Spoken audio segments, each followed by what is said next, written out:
আসসালামু আলাইকুম। সবাইকে শীতের শুভেচ্ছা। আসলে শীত মানেই বাঙালিদের ঘরে ঘরে কেমন একটা আনন্দের আমেজ হয়ে যায়। আর ডিসেম্বর মাস বলে তো কোনো কথাই নেই। স্কুলে সবার পরীক্ষা শেষ, বাচ্চাদের নিয়ে নানির বাড়ি, দাদির বাড়ি, মানে মজাটাই আলাদা। শীতের সকালে গরম গরম ভাতের সাথে যদি ভর্তা হয়ে যায় তাহলে তো কোনো কথাই নেই। আজকে সকালে আমি বরবটির ভর্তা বানাইছিলাম, আর সাথে আমি এখানে মাছের লেজ ছিল, সেগুলোকেও ভেজে নিলাম। আর সেগুলো দিয়ে আমি একসাথে মিলিয়ে একটা ভর্তা তৈরি করব। প্রথমে বরবটি সিদ্ধ করে নিছি, মাছগুলোকে তেলে মচমচা করে ভেজে নিছি।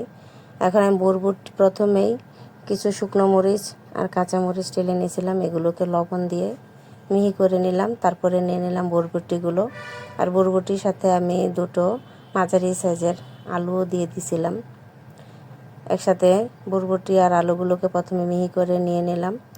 তারপরে আমি মাছটাকে একটু থেতো করে নিলাম। এখান থেকে কাঁটাগুলো বাছা হয়ে গেলে তারপরে আমি মাছের সাথে সরিষার তেল, পেঁয়াজ কুচি এবং ধনিয়া পাতা কুচি দিয়ে নিলাম।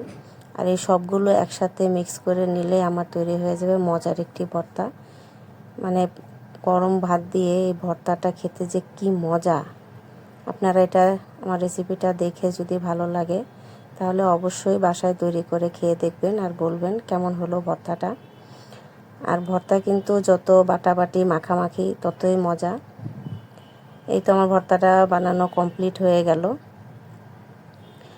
এই ভর্তাটা আমি আসলে সকালে নাস্তার জন্য তৈরি করছিলাম, আর এটা অসম্ভব মজা। আপনারা এইভাবে কিন্তু সিম দিয়েও ভর্তাটা তৈরি করতে পারেন।